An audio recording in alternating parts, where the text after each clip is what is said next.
Hello and welcome to Redeeming Thunder. If you are new here, you are very welcome. If you are returning, you are right on time. You do not want to miss this prophetic word. This is a ordained spouse prophetic word. Chapter 47, Part 2. Given to me on 7/29/2025. New beginnings. Your Boaz is in the field. A miracle, a token of proof is coming. A proof, a sign. Communication is coming. Now I want you to reflect on chapter 40, 45, 46. If you haven't watched it, you need to do so. Okay? Because there was a flip on the script. Okay? Yahuwah, the Most High, has referenced the story of Isaac and Rebekah. And if you recall, he had sent someone for someone. So he had sent, Abraham had sent his servant to find a wife for Isaac. Okay?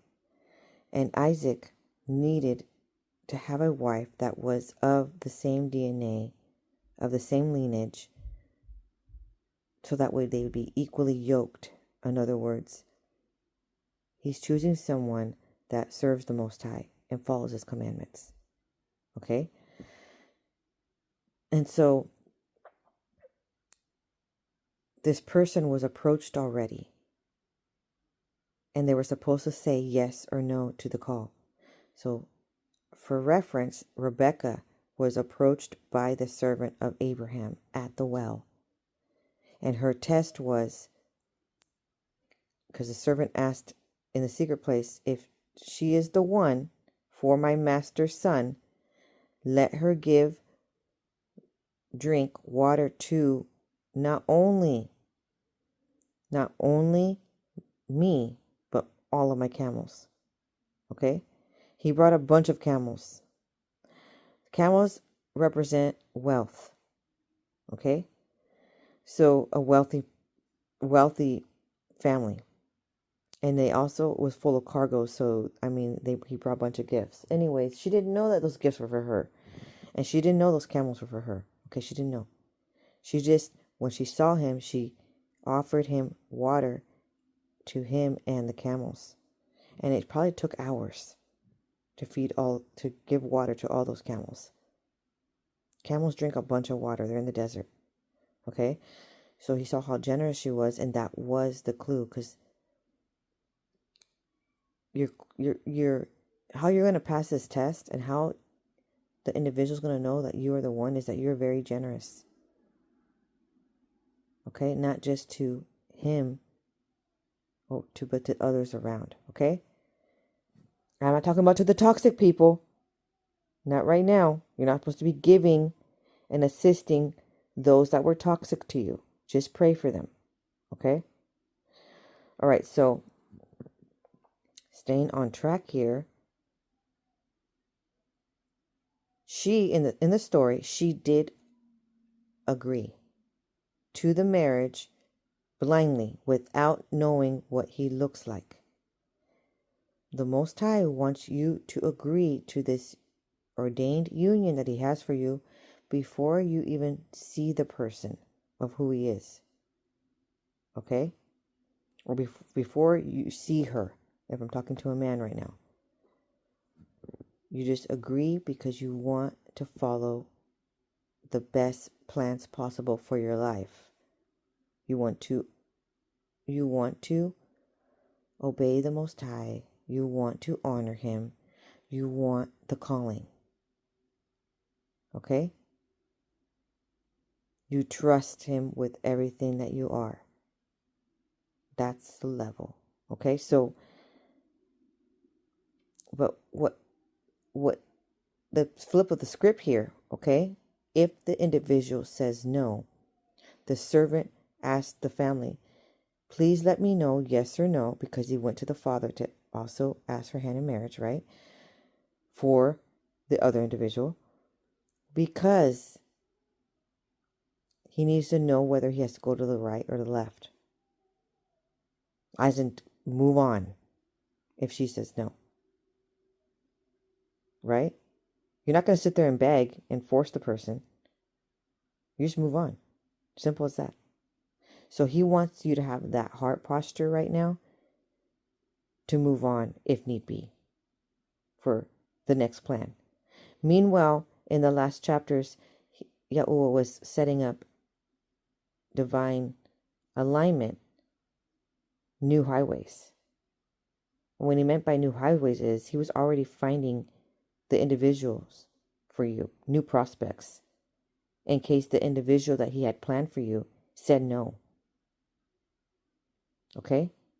So, yeah, they were supposed to answer around now. So around November, early December. Okay? They knew that you were the one since when I received this prophetic word, 7/29, around the time frame. Okay? You've already been interacting with them. So they had confirmed that it was you, but were they brave enough to speak up? Communication is coming, remember? A proof, a sign. Okay. That's the title of the prophetic word. Well, some of them are just going to watch from a distance and love you from afar. And they're not going to speak up. And then some of them are going to say it. And some of them are not. I'm sorry to say. So we have reached the point where the Most High has given enough time frame. Okay? And he's moving on with someone else. Okay? So let's say even though the individual changes his mind later and be like, yes, I do want you. It's too late now. Moving on to somebody else. Do you understand this? He chose someone else for you already. This is pivotal here. I know I'm not screaming and yelling it to you, but this is pivotal. So, the miracle, the token of proof, the coming proof, the sign, the communication, your Boaz in the field, is somebody else. And you're thinking, oh my, do I have to wait again a really long time to receive that token of sign? No. Because this individual, he jumped all in and it's gonna tell you right away. He's not gonna wait. He's not gonna wait months and months and months like this other individual and led up to it and then didn't after all. Cowardly. Even just left. You know what Yahuwah's gonna do? He's in a cause where wherever you were going, you were at a job, let's say, and that individual was your supervisor, let's say. He's going to cause that individual to have a different job, to remove the individual out of your way because he already knows that he's declining the call. So he's not going to have you be uncomfortable if you feel uncomfortable, okay? Or he's not going to have you be distracted by the false hope individual. He's going to remove that individual altogether. All of a sudden, it's not going to work out at the workplace. Because if he was disobedient with you and not saying it, he was disobedient at the workplace as well. And not following every protocol that needed to be. So he's going to be caused to be removed by the boss. If that makes sense. Okay? Or let's say you were at a doctor's office and that's where it says that you were going to meet the individual. Okay? He's going to cause that individual to be transferred to work somewhere else. He's going to bring the individual to that location, the real one that is going to take the call. Okay? Let me reference a dream I had not too long ago. And it was about going to a school, walking around, trying to find the sister. Couldn't find the sister. Okay? And that, when you try to find a sister in a dream, represents when you, sometimes a sister can represent yourself. That you're looking for your true self. And you've lost some self-worth, maybe. You've lost some confidence, or you lost some motives, guidance. And so it's like you're having to be in your own skin, like do a lot of self-care all over again, and heal. You have to be in that mode to allow yourself to heal. Okay? Allow yourself to regain focus, divine alignment all over again. Okay? And one could have lost some confidence and or some devalue when you notice that that individual, or the counterfeit's giving you maybe you have a counterfeit in your life and they're giving you quite some strife. Okay? Maybe it could be a lot of warfare during that time in your life. And it's been quite upheaval of tumultuous times. So you're getting exhausted. Okay? You're feeling headaches or injury or whatever. You're not having a lot of time for self-care or for yourself, and that's how you can lose yourself. So you're having to find yourself all over again when you don't have that balance in your life, right? That could happen. Okay, so that's how the dream kind of evolved to show that piece. And so then this person went to a classroom and was like, okay, I have to go to school anyway, so I have to show up to class anyway. So she went to class. Immediately when she walked in, there was this guy that was standing right there. And she seemed to have known him for a little bit. She'd known him from before. Or she just knew of him, right? This could represent the individual that I was talking about. And he just stared at her. Just like I give you the example, just going to stare at you for a distance, but it's not going to speak up and say it. And she really wanted him to be the one. Initially, maybe the Most High told you that was the one, right? So you start getting some attachment. Okay, but she was also learned that she's not going to be chasing that person. You're not the chaser in this hour. Okay? He chases. The man chases. So she also going to stand her ground and be like, I'm not going to beg anybody to be by my side. Okay? Then somebody else. So there's a classroom and there's desks, right? So somebody else walked in the room and was like standing there staring at her as well. So they're like standing right next to each other. Both men. Kind of weird. Or both boys or guys. And I'm saying this more so like boys and guys because it looked like a classroom. It looked like high school.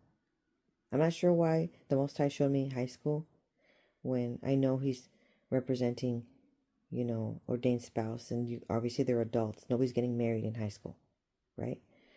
Okay, so I think he set it up in a classroom. Thank you, Raka Kodesh, for this insight, because he's trying to share. This is a teachable moment. Okay? This is a moment of instruction. So both guys were handsome. All right? The second guy that came in, he looked at her, and immediately within, it looked like 30 seconds, okay, he wanted to tell her something of how he feels about her. But suddenly there was, and he seemed to be taller,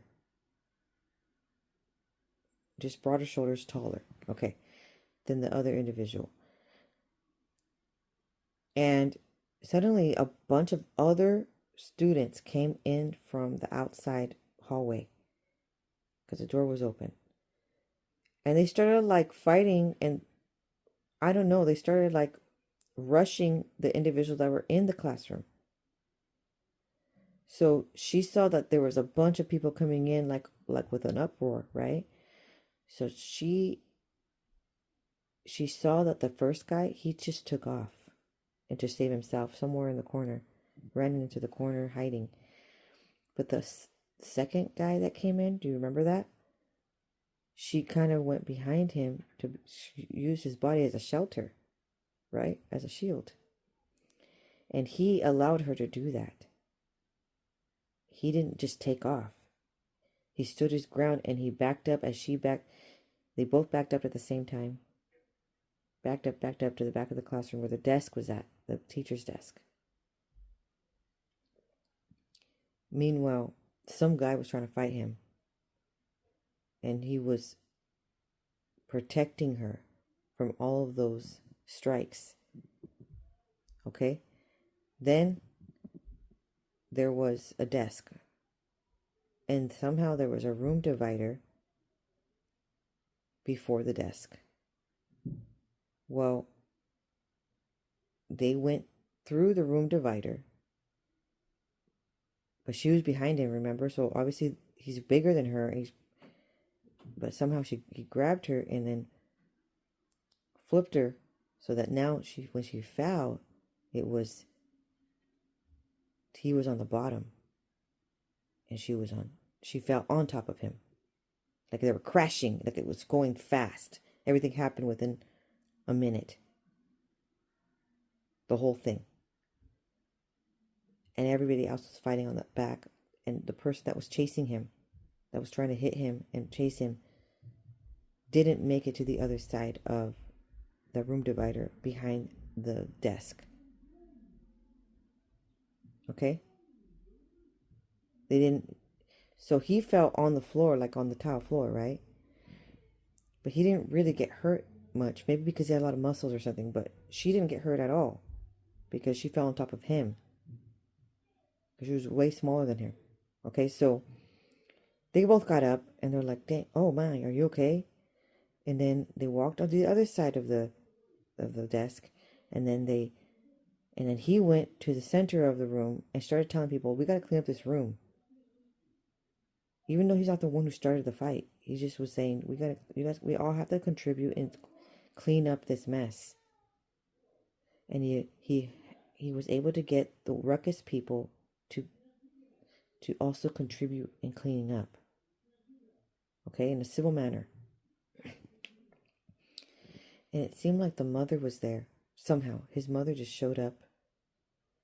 And so she went to this cupboard and she wanted to get snacks and like a thank you gesture. Okay, to the one that protected her, that she just literally met seconds before. So in other words, what I'm trying to say is somebody's coming and he's going to give communication. And it doesn't matter that he barely met you. He's going to be able to share to you quite quickly now. There's no more delay, even though it's the second individual. So no, we're not going to pout. We're not going to dwell on what of the past, okay? Yaul already removed grace off of that, and he already canceled that person for you. Okay? In the highways, that road is basically already built. It's already ready to go. It's already made. All that's left is making those sidewalk. Okay? So you're like, how does it already made? Well, he's already been working on this since I don't know, July 2025, and we're in December. How many months is that? July, August, September, October, November, December. That's like 6 months. So he's already been working on this behind the scenes just in case. He has everything set up. You really didn't have to do a lot of work to do other than just show up at the right place at the right time where he told you to be. Okay? So then he says, si pasima, while praying in the spirit. When he says see, he usually means perceive, and or literally he's going to show you, see with your physical eyes now. Pay attention. He's going to present someone to you, and it's going to be clues there. Okay? Then pasi stands for and by all things thereupon. Ma stands for what does thou want? It also means why or how. It also means what.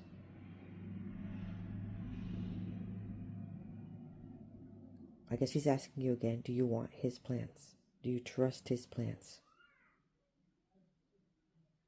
Okay? Because maybe one could get attached to the one that they already saw. That's plan is long gone now.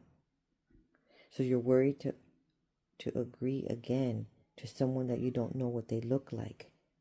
Again. But remember, the promise wasn't, or to get married to that individual. The promise was to get married to ordained spouse. Right? So you have to remember, the Most High knows who you're going to think is handsome. I'm talking to the women right now. Or for the man. Who are you going to think is beautiful and very attractive? He's not going to pick someone that's mediocre of your liking. He's going to choose someone better than the first option. Can I say this? Because if you give an example of the dream, the first one was kind of slender. Okay? The second guy in the dream looked taller and a little bit more muscular. And so for that woman in the dream, she was already obliging by someone, even though she would want someone more muscular for herself.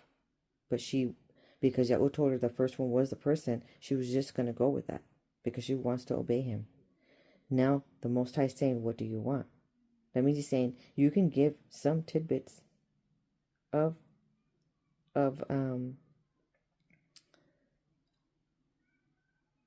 you can give some tidbits of attributes of what you're looking for. Do you see what I'm saying? Because you've had to wait. So why don't you be honest with yourself and tell the Most High? Okay, so let's say you didn't tell him. You're receiving this word and you didn't tell him. You're just now knowing that the other person is not the option anymore. But he already knows what's in your heart. He really knows. For example, for this lady, he really knows she likes really, really tall guys. Okay, broad shoulder. He really knows that part. Okay? Alright, so he also wants to know whether you see that person yet or not. Are you still all in? What do you want? Do you want your plans or do you want his plans? Do you want the Most High's plans or do you want your own plans? Because if especially for those who have a calling, especially for those he has chosen. You gotta choose the Most High's plans, because those that don't, there's extreme consequences for those actions. So in other words, the individuals that didn't take the call for the ordained spouse, life ain't gonna go dandy for them. Sadly to say, it's gonna be a hard knock life. Really bad. Because they had that calling with you and they didn't take it. They disobeyed the Most High. Do you understand this? It's a kingdom spouse situation. They had to have taken it and they didn't. Okay? It's the same thing with the prodigal spouse. Certain ones are not going to come back. Certain ones are. And the ones that don't, and they Yahweh told you, gave you that promise, and they still choose to be defiant and withdraw, there's going to be serious consequences for their life. And a lot of the time, it's a plagues. Okay? It's divine judgment. So, at the same time, you can't beg them and you can't force them. Okay? You're a queen. You're not going to be begging anybody to be with you if they can't see how great you are. Okay? Some of them are too scared of the unknown and they didn't grow.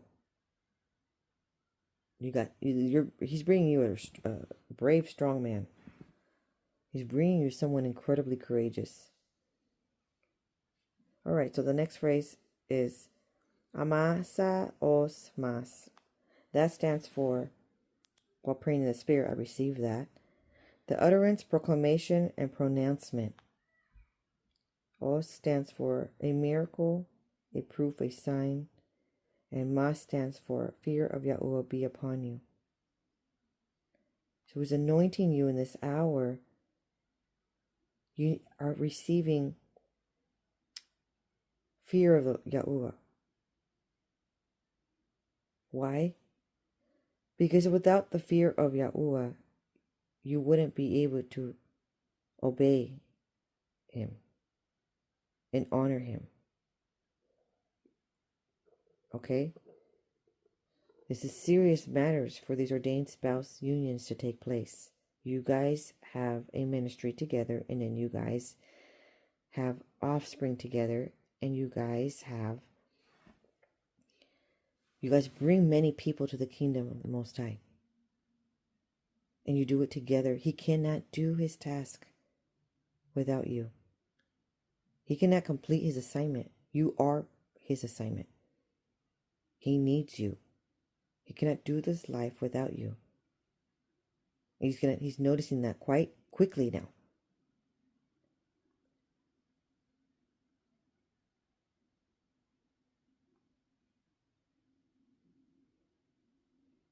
Okay, so what does that mean? A sign, a proof, a sign, a miracle. A miraculous sign is coming. Okay? A distinguishing mark, a banner, a remembrance, a miraculous sign. Okay, so then you're wondering, what kind of sign? What kind of sign is coming? While praying in the Spirit again, that same day, I hear, and this is all coming to me consecutively, okay? I don't receive it, then dissect it, and then receive a little bit more.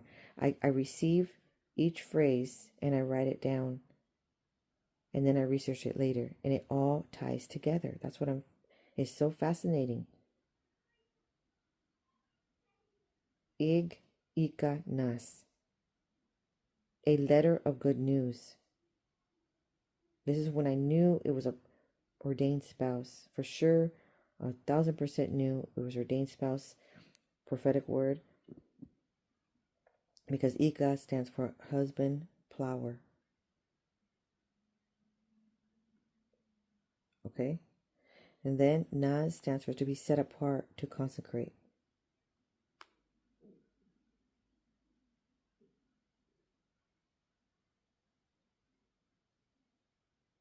Okay. Just to set apart is you need to be purified and sanctified. In prayer, you need to be not eating unclean foods. Okay? What Yahuwah the Most High considers unclean. You need to be modest.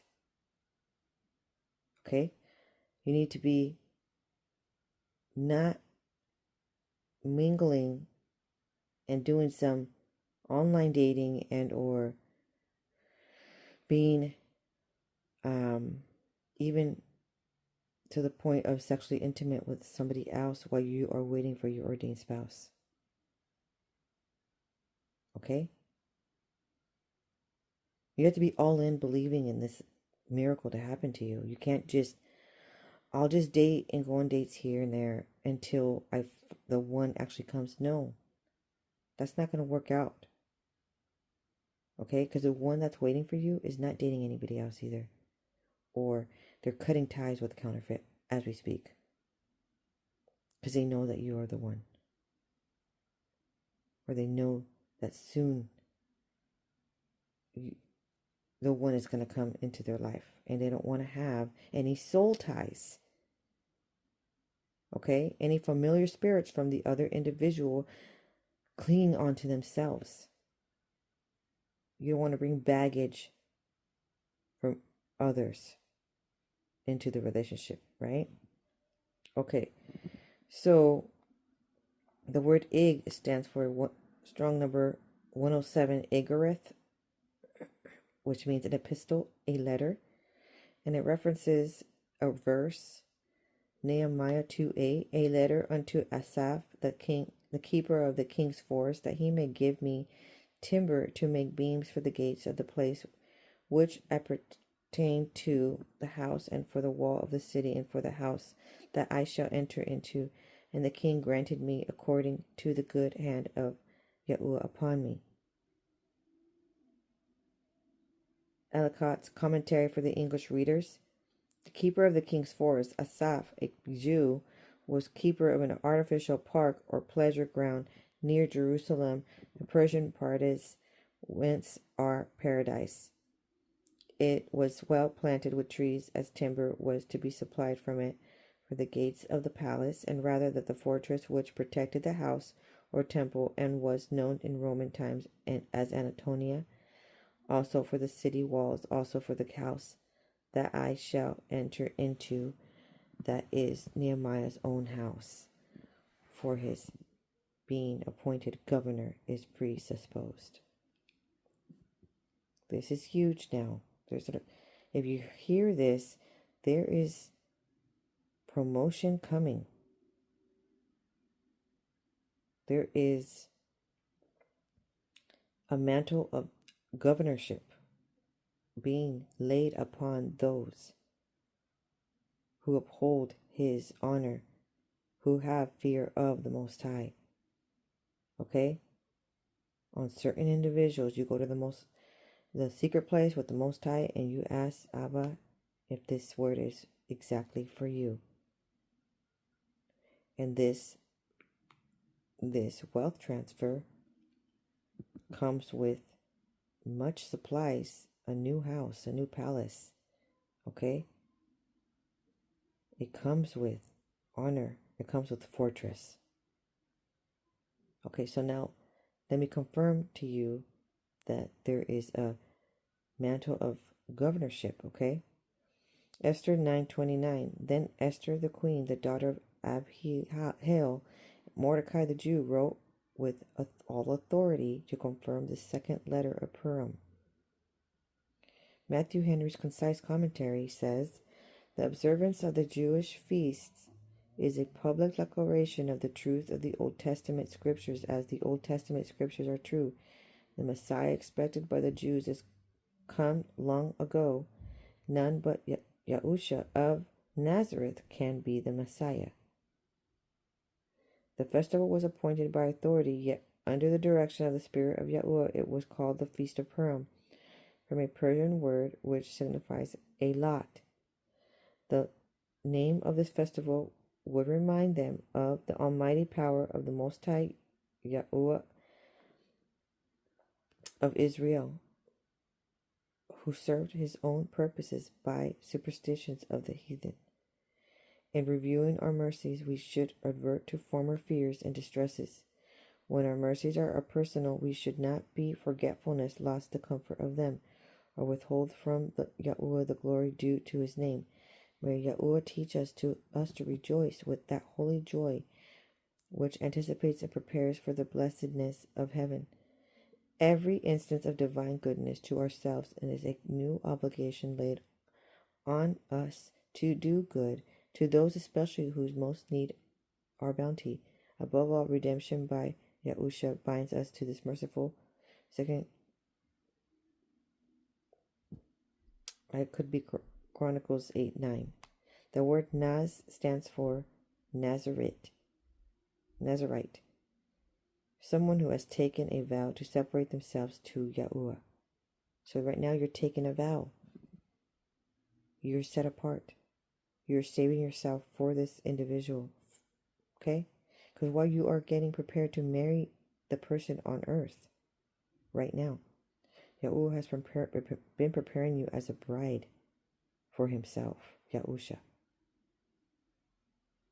You're becoming at the level of worthy to marry in the spirit the Most High Son, Yahusha. Okay, so you got to be consecrated. You got to be separated, set apart. You can't hang out with everybody you wanted to hang out with. So that will pull you away from righteousness. Do you understand? Oh, there's some sacrifices to be set apart. All right. The Hebrew word means to consecrate, to be separate. It means nezar, which refers to a consecrated crown or diadem. So in Hebrew, nazir means consecrate or separated. It refers to a person who takes a special vow to separate themselves from ordinary life, often associated with the Nazirite vow described in Numbers 6:1-21. This vow involves abstaining from certain things like wine, cutting hair, and avoiding contact with the dead. Those are the other key factors here. This is the second time in consecutive row that the Most High is saying the word Naz. So he requires certain things. Fear of the Most High, right? He also requires abstaining from wine. Obviously, alcoholic beverages, not just wine. Cutting hair and avoiding contact with the dead.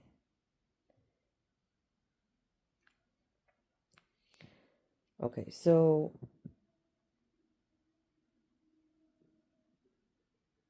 the purpose is to have the relationship with the Most High on a personal level. He's giving supernatural protection and supernatural strength. Okay? Okay.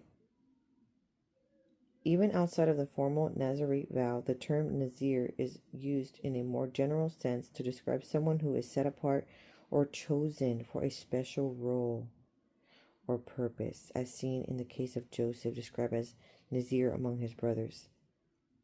Remember, Joseph was chosen to be governor of Egypt.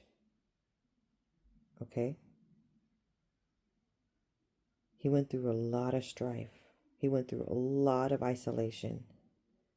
He was in the wilderness, in prison, blamed for things that he did not do, and then rejected and abandoned by his own family. So it's a task that's very difficult to endure all of that abandonment that many of you have endured, myself included. Okay? So when you're going into your new life, you're not going into your new life broken. You're not going into your new life carrying a bunch of baggage of what your family did to you, right? He was too busy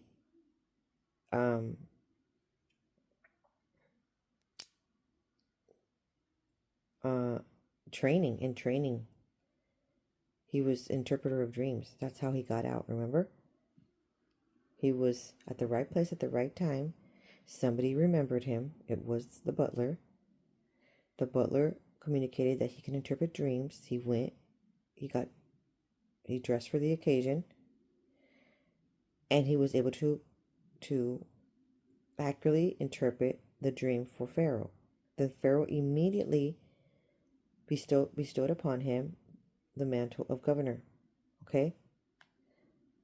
Okay, so suddenly Yahuwah says solo, solo, which means single, single, to be single. Okay. Then he says pasi mas, and by all things thereupon in utterance.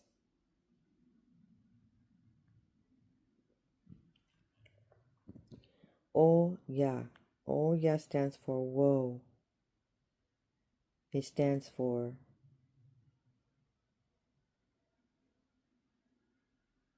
labor pains, basically.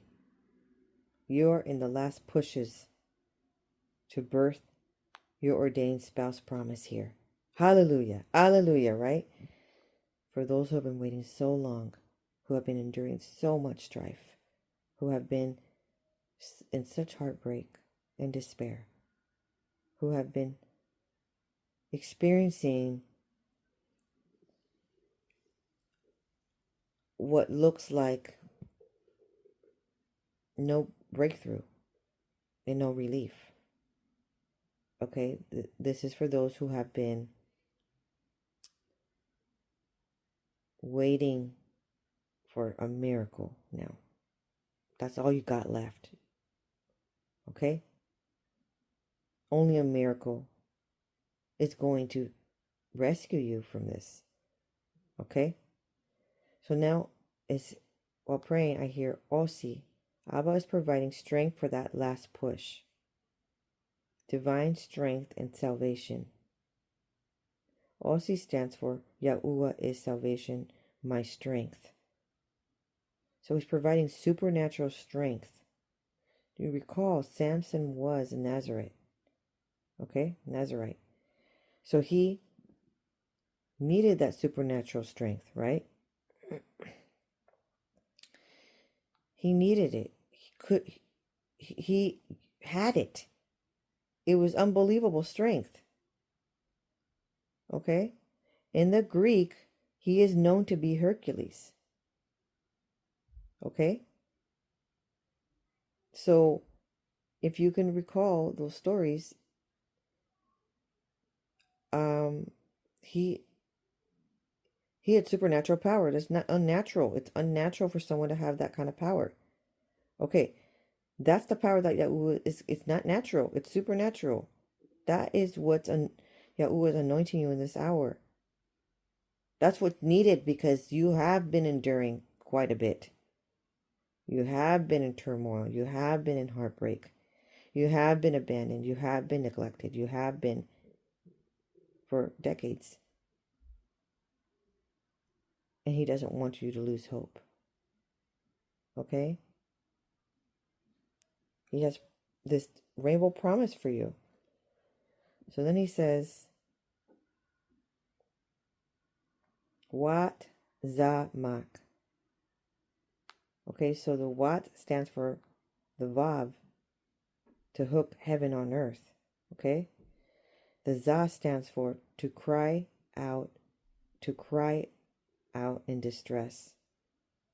And the Mak stands for there is some kind of divine judgment going on in the land right now. There is MAC, MAC 4522. It stands for gang or body of forced laborers, task workers, labor band, or gang. Okay. Basically, what he's saying is, and those. Let me explain a little bit more with some verses that are connected to that word MAC. 1 Kings 5:13. Now King Solomon levied forced laborers from all Israel, and the forced laborers numbered 30,000 men. 1 Kings 5:14. He sent them in Lebanon 10,000 a month in relays. They were in Lebanon a month and 2 months at home, and at Doriam, Ram was over the forced laborers. There's an outcry of distress in this hour, if you notice, all over the United States. And I received this prophetic word in July, and that's approximately around the time when things started hitting. ICE started hitting the large cities, and Yahuwah is scattering the earth. Okay? For those who have been, we are Babylon, right? So the United States is considered Babylon. So there's been some disobedience. There's been some warnings to turn back to him. And now he's doing a grand judgment on earth. And so many are in distress. But if you've noticed in the scriptures here, this has happened once before. Of the scattering. Okay? And he's doing it again. There's a repeat now. And then he says, Baka, to pass over.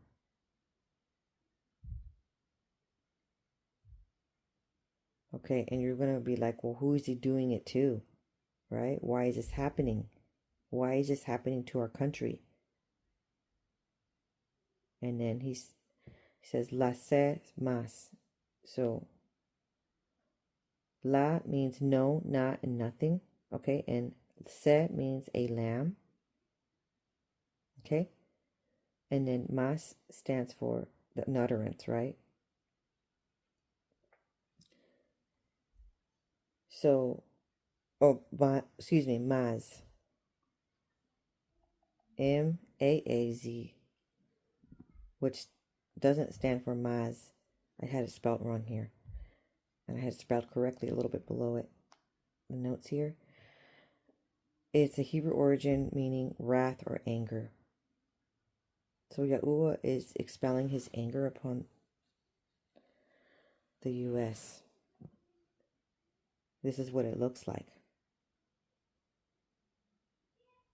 So he is reflecting the importance of lineage and heritage in biblical narratives.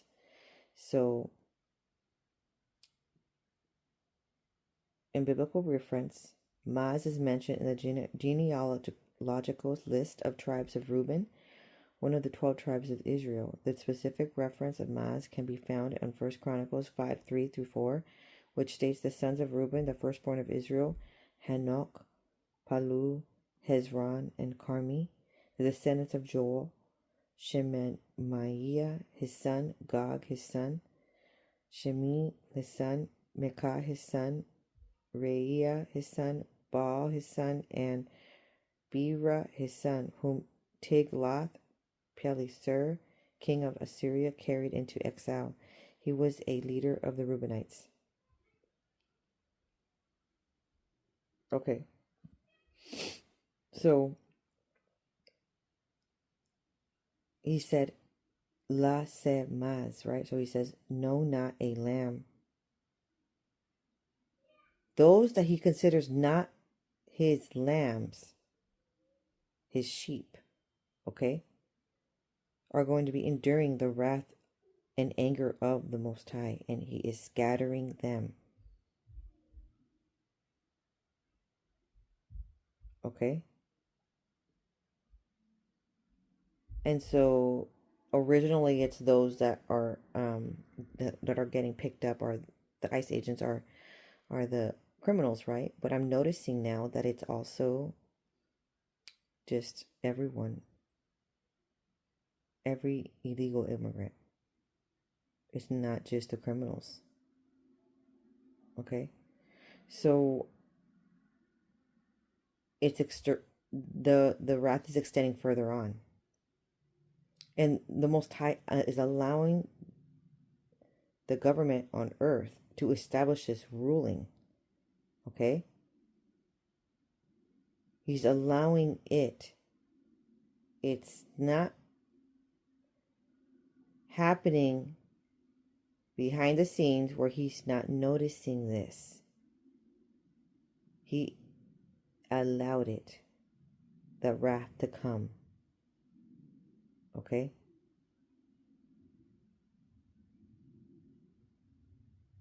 And it is punishment. Okay, so continuing. Oh lo, oh lo, that was said 2 times. Exclamation, no, not. La and lo mean no and not and nothing. Okay? And then he says, oh, oh, oh. Exclamation, exclamation, exclamation. Then he says, oh, masa sara. Then he says, exclamation, burden, trial, test, a prophecy. Masa stands for a burden, a trial, a test, a prophecy. Sarah means a princess. Okay? But if it was Zara with a Z, it means it's a derivative, right? Of Sarah. And it means seed, to sow, to shine, and also means dawn. So that means, you guys, those, okay, also means a variant of the name Sarah, meaning princess. It means to sow or to scatter seed. See, so there's confirmation there, to scatter seed. And when we see scatter seed, he's talking about people. He considers people seed.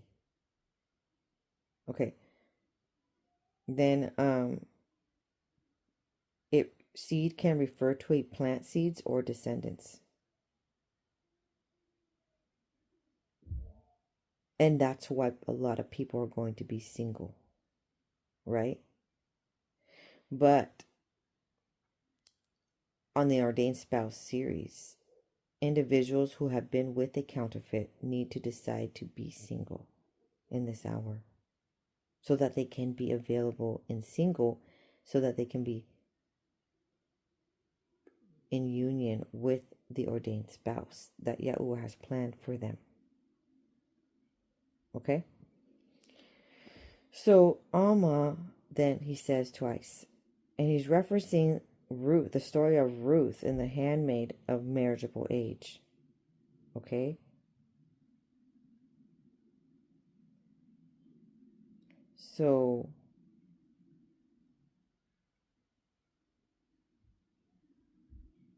I'm thinking here, he is scattering seed away from,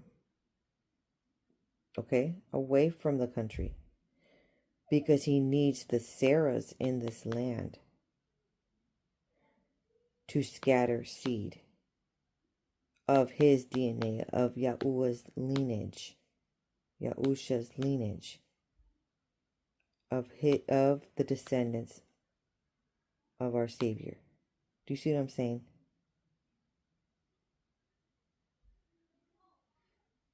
Do you see what I'm saying here? Why am I saying this? Because the next word was Alma, and he's referencing the story of Ruth. And when you talk about Ruth here, she had one child, and his name was Obed. And I believe her lineage with Boaz then brought forth Yahusha. Okay? It was the same lineage of Jesse, the same lineage of David. That's where he comes through. He needs this ordained spouse unions to have offspring. Okay? If you already have offspring, they're still part of the kingdom. So your offspring to have offspring in the future, that it's still linked to the DNA of the Most High, Yahusha. Okay? Because that offspring, that DNA comes with characteristics that are of him. We are becoming of him. So we need to fill the earth with Yahusha's lineage. Not the ones that are not, if that makes sense. I know we're talking about people and I don't want to be rude, because that is some horrible times that are occurring to many people. And it feels unfair. And you feel like they're good people. They're good people, so why is this happening to them? I know there's some good people. I have family that aren't legal here. Not everybody was given the opportunity to be born in the United States like some of us. Okay? And I know it's not fair. But I'm coming at it with the mindset of the Most High, of what he's doing here. Okay? Some of the things that he does, we're not always going to love. I'm not always going to love to share it, but I have to. That's my job. That's my assignment right now, is to share something that we don't really want to hear, maybe. That we don't really want to understand it in his terms. But that's why he says fear of the Most High earlier on. Because if we're not having that, then we're not in righteousness, because we have to love what he loves. We have to hate what he hates. And he's not talking about different cultures are all in sin. Like they're talking about having different idols, having self-idol. Okay? That's what he's talking about here. And there comes a time when he's not going to just say, this is what's going to happen. We just reached Hebraic year 5786, and now he's saying it's going to come to pass. And what was interesting is Hebraic year 5786 happened in September 2025, but he already started manifesting his will on earth with a hook regarding the scatter. He's already doing it in the past years, but it's all shown in the news now. Okay? So things are being expedited. So Alma references, I am Ruth, your servant. The Hebrew word used here in Ruth 3:9, translated servant, is Alma, strong number 0519, if you want to look that up. It refers to a female servant or female slave, a maid or a handmaid, or a concubine. Okay, so it means maid servant or handmaid. Okay, so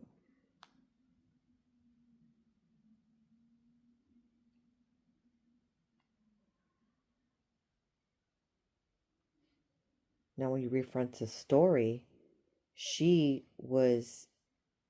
there's one version of it saying, I'm just a servant of the house, okay?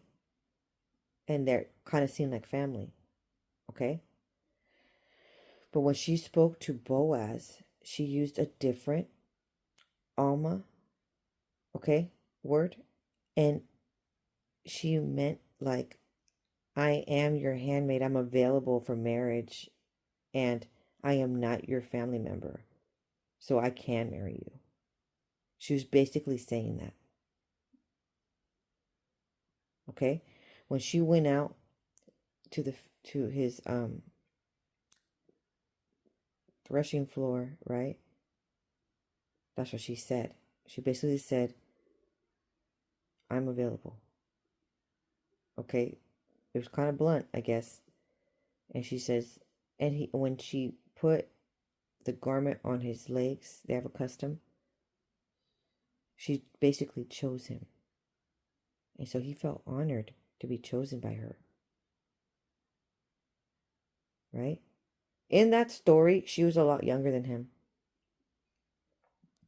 But in reality, yeah, in this day and age, right now, this prophetic word, Yahuwah has been kind of been disclosing that the individual is younger than the woman.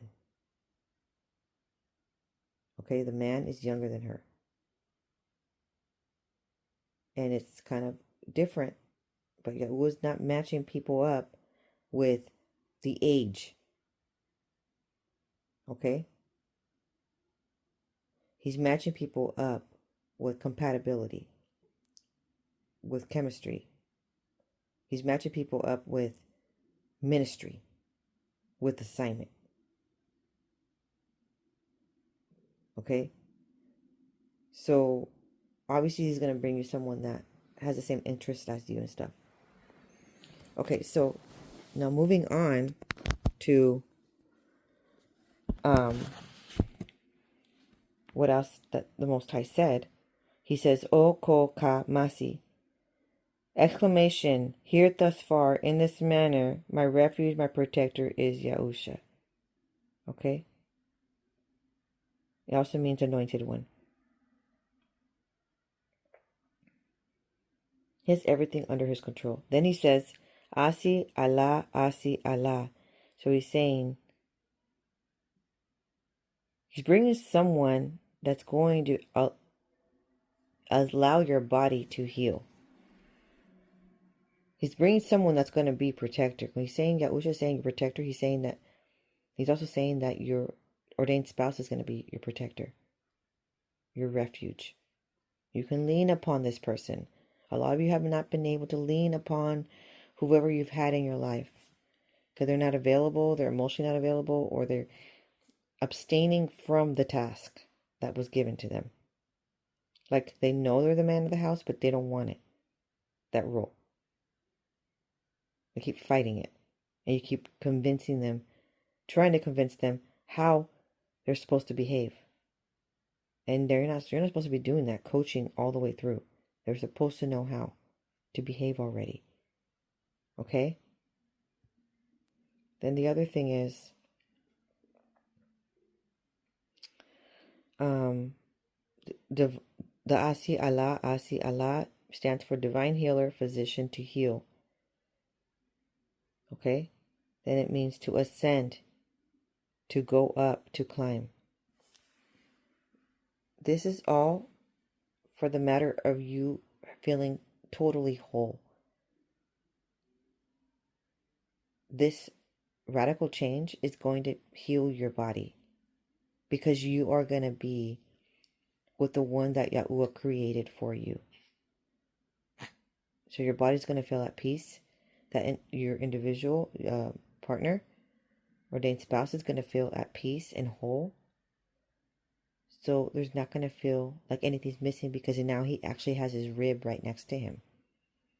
Okay? So then he says, O Shela Ba, which means exclamation, quiet prayer is needed to reflect, a pause. Okay? Pa means to speak. So he wants us to pronounce something right now.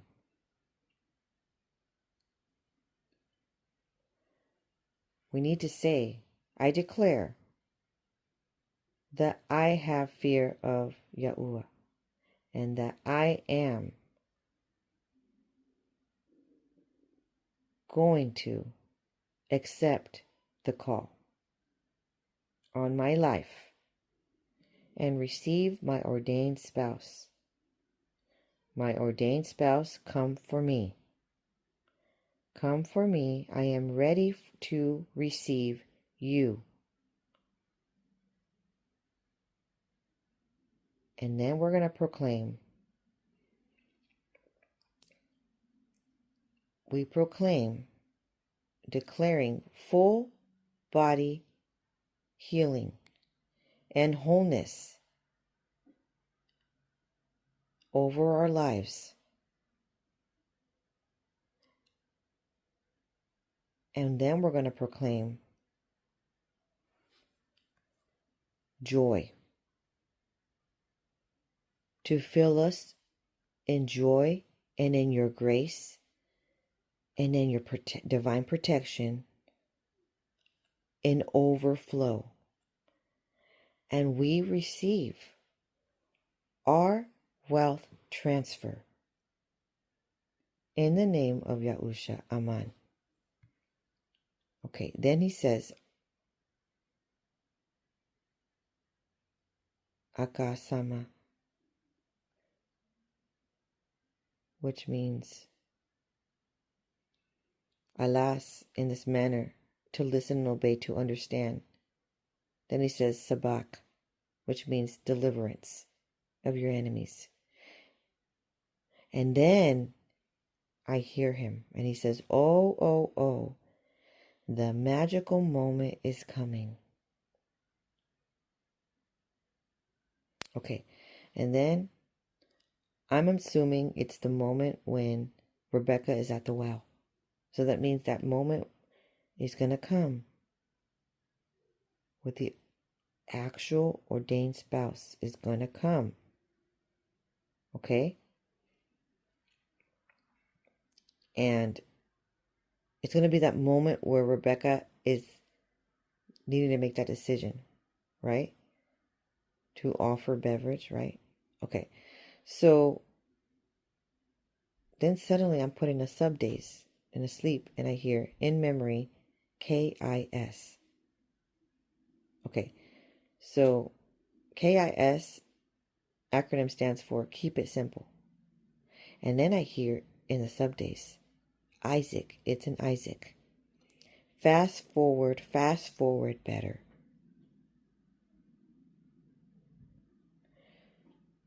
So an Isaac is coming for you. That is what Yahusha is saying. And then he says, are you making a promise right now? And so what he was referring to is the Nazarite set apart promise. Okay? And then I hear in the sub days, when I'm excited about something, I go for a run.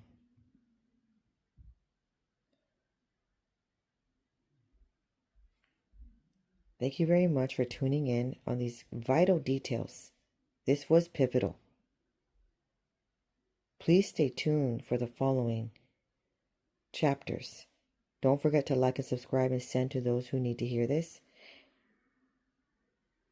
Thank you so much for, if you are led to sow a seed into this word, I will put it in the description. Thank you to those who've already been sowing into this ministry.